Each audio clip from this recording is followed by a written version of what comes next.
Clark, this week's Athlete of the Week has had a very successful volleyball and basketball career at Belt High School. But as MTN's Brenna Green found out, where she will truly leave her mark is not anywhere near the school, but rather on the golf course.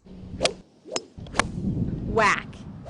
It must be Josie Stinson's favorite sound. Just sitting there, you're like, yes, it actually did what I wanted.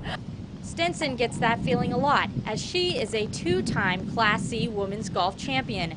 The win this year brought both excitement and relief. I knew I had to make it, and when I made that putt, it was the most amazing feeling. Then later I found out I won, so it was even better. State was even sweeter this year for her when her team came out on top as well. Well, it's a sense of actually coming together and having those girls with me. You feel more accomplished when you actually win a team thing, because it takes all of us. Josie may be a two-time state champion, but it's time for her to move on to her next chapter at Montana Tech.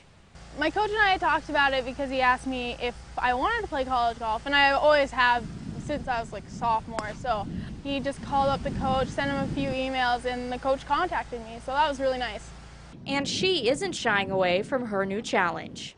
I'm looking forward to bettering myself and competing with people who are even better than me, so I can push myself a lot harder than I have before.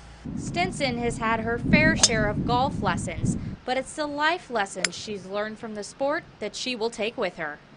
It's kind of taught me patience and how to deal with things a lot easier. Sometimes it's good, sometimes it's bad. Is it a stressful stress reliever? No. Kind of, yes. It's a stressful stress reliever. From Great Falls, Brenna Green, MTN Sports. And this time tomorrow, Brandon McIver will be done with his first round at the U.S. Open. How much sleep does he get tonight? Who knows, but he'll be ready for that tee shot of a lifetime. Pinehurst number 2. It's a daunting golf course shaped even tougher under U.S. Open conditions. This is the rare PGA tournament where the world's best tend to play like you and me. Yet McIver, after 3 practice rounds, feels like his game fits the course.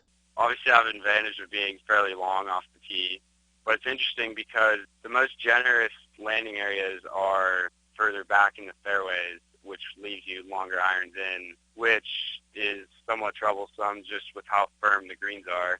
Firm greens mean a lot of approach shots will roll off, but McIver's comfortable in knowing he hits high irons, which he hopes will account for soft landings. But he is a long ball hitter off the tee. How will he attack after learning this week from guys like Jim Furyk and Brant Snedeker in practice rounds? There's an option of hitting multiple clubs off each tee, and you just have to commit to a game plan and how you want to play that hole. All in all, it's suited me well so far. The last 2 rounds I've hit it great, and had no trouble getting the ball around the golf course. It's been encouraging for sure. Most guys in this tournament won't even come close to breaking par. In fact, the winner may not even finish with a red number. McIver was talking to Snedeker's caddy yesterday, who offered his own sobering perspective on this course. He just straight up said there's no birdie holes out here, period. There is no hole where you step up and you're like, yeah, this is an obvious birdie chance. One of McIver's best friends, former West teammate Jake Hedge, is caddying this week. Hedge is out there to help keep the mood light, but he also knows golf. How much will Brandon rely on his opinion? Yeah, I think I'm going to ask for Jake's advice at times, just on some club selection and just kind of like reassurance on certain shots, and talk it over and make sure both our minds are clear about what we want to do, and the place to miss it, where not to miss it, where to leave it, things like that. Give yourself that reassurance and confidence when you're over the shot that it's what you want to do. That's it for sports. We'll be right back after this.